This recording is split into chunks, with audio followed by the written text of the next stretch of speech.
Danas ćemo da se bavimo monarhijom za teletabise.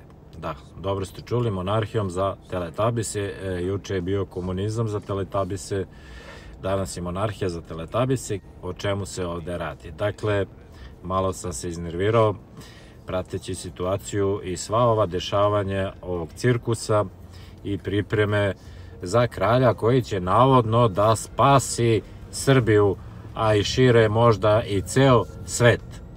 Hoće lik da vrati kralja i monarhiju, ali da čuva ustav.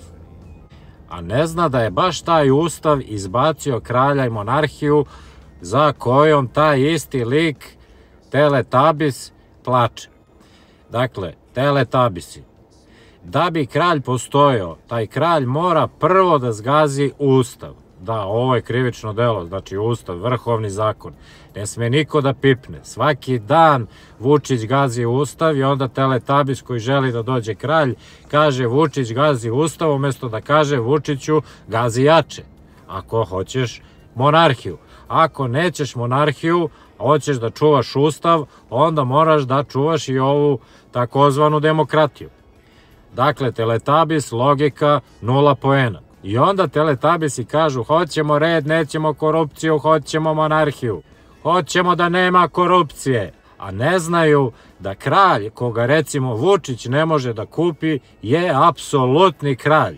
Nema skupštine, nema izbora, nema ustava, nema demokratije. Ima samo kralj, batina, ćuti i radi. I da, takav kralj možda ne bi bio potkupljiv, jer zašto bi takav kralj rušio nešto što će da ostavi sutra u nasledstvo svom sinu?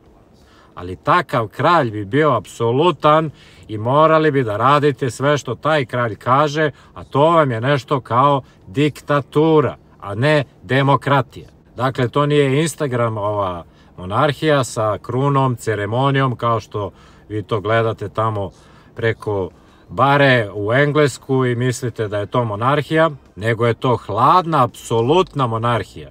Bez protesta, bez plakanja, bez demokratije. Bez ali, samo da kažem slušaj. Znači, ako hoćeš monarhiju, a nećeš diktaturu, onda ne znaš šta hoćeš. Ako hoćeš kralja bez korupcije, onda hoćeš kralja apsolutistu. Ako hoćeš slobodu govora, izbori, ljudska prava, demokratija, onda hoćeš demokratiju i republiku. Ali problem nije u republici, u uređenju, u monarhiji i tako dalje, problem je u čoveku. Jer sistem nije promeniš uređenje, promeniš zastavu, ime, sistem smo mi, dakle menjamo nas. Naš mentalitet, našu korupciju, naše preko veze, našem lako ćemo, ajmo sutra i tako dalje. Ovo u vezi sistema, menjamo sistem. Zamislite automehaničara koji otvori haubu i želi da se bavi motorom, a ne zna šta je motor.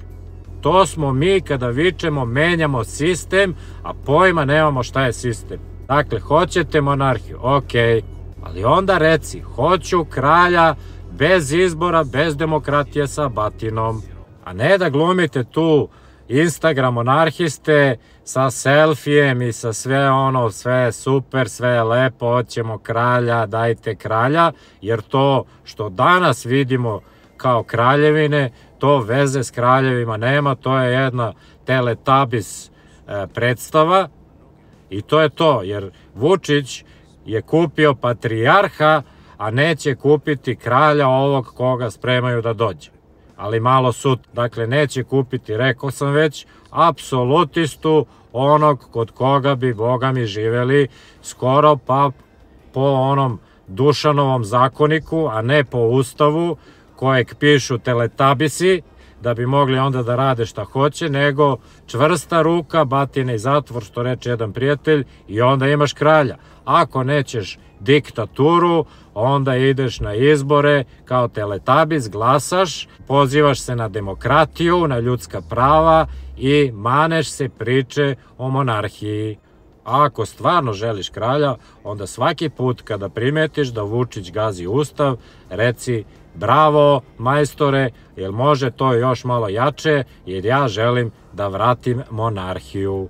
A monarhista ili kralj u ruku uzme Sveto pismo, a ne Ustav koji ga je usput izbacio. Dakle, ne znam da li sam ovde ovih 10 minuta rekao, kralj je izbačen Ustavom i ti sad hoćeš da čuvaš i Ustav i da vratiš kralja, a to je, druže Teletabisu, šizofrenija.